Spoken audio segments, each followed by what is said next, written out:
Good morning, Robert Davis back with you here. It's Friday morning about 5:30-ish here in Central Texas, and I hope you're having a great start to your new year. And what I want to discuss this morning with you is a alternative or a workaround to SQLite's Autoincrement field. So let's jump right into that. We'll get Delphi up here and look at the application. This is just a little contacts with photos that I've worked on a little bit.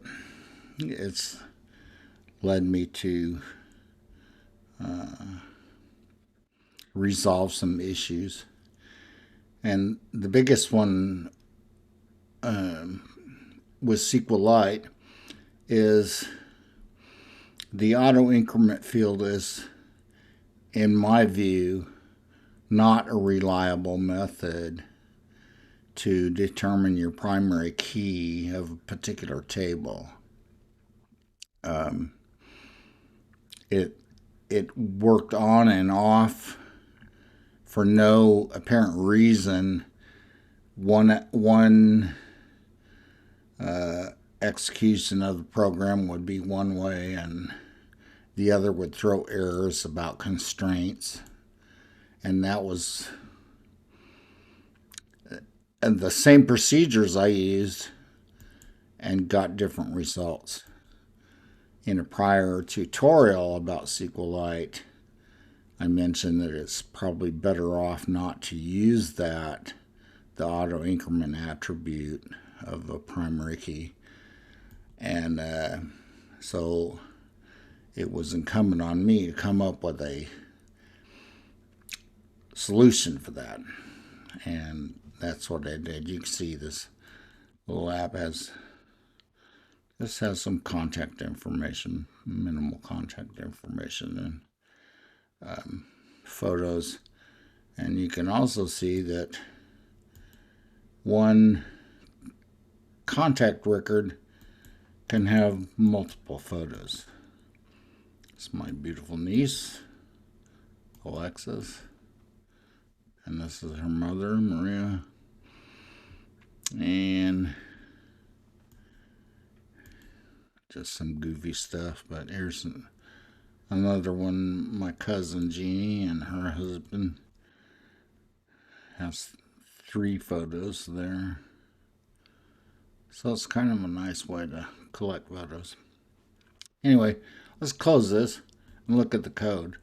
What we have on the design is, of course, our connection, and it's FireDAC. And we have the table 1, which is the contacts table, and table 2, which is the photos table, and their associated data sources.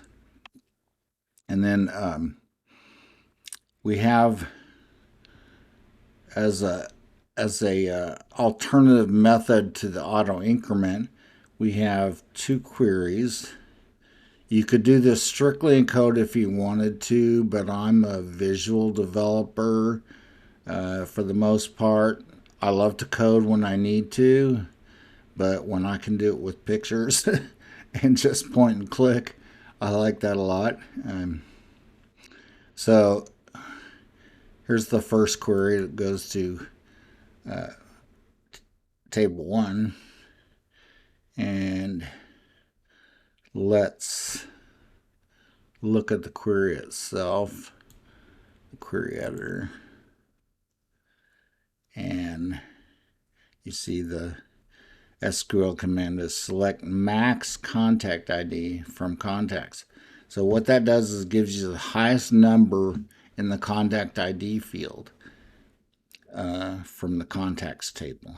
If you execute, you see the highest number is 22.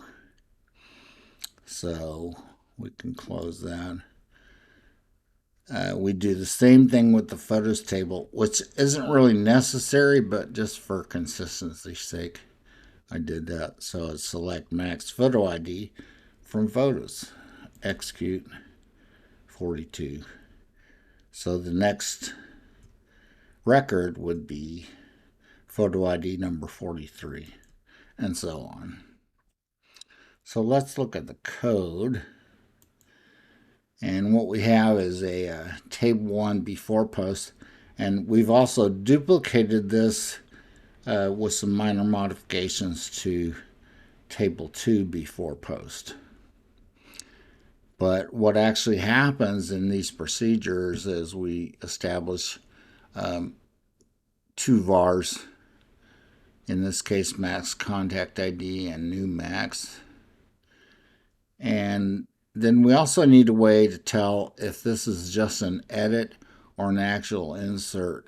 You don't want to fire the rest of this code if this is an edit and not an insert. You only want to fire this code if this is strictly an insert. And you can toy with it and you'd see why. But if it's an insert, we open query 1, get the max contact ID from the query. We can close the query at that point, and then we'll make the new max assigned as max contact ID plus 1, which will give us the next number for the contact ID, and then put that in the table 1 field by name contact ID as integer. Assign that to assign new max to that. And basically the table 2 code is very much the same, just the table names and query names were modified, and the field names. So let's see, when we run this, let's go to design real quick and make sure that we're not connected, because we'll get a connection is connected is true. We want to turn that off so we don't get a database is locked error and lock us out. Okay, we'll run this. Hello.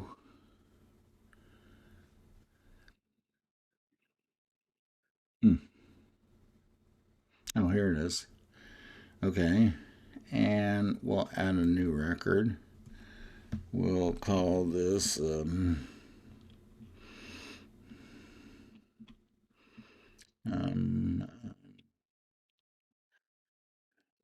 Eddie Bear.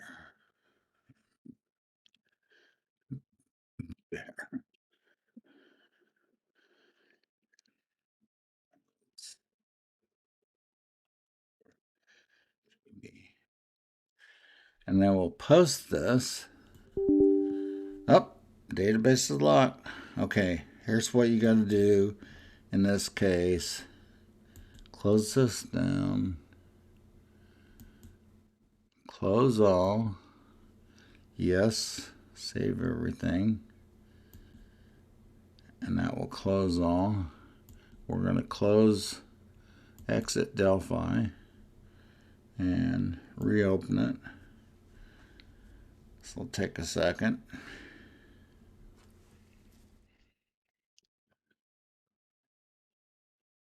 And reopen our app. Just double check to make sure this is not connected, and then run this. And then we'll do this again.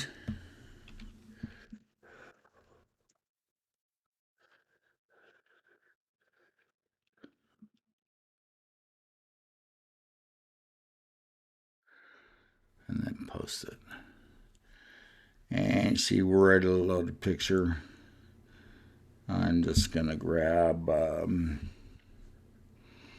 Mom always called Dad Teddy Bear. So there you go. And you can well, it's already posted.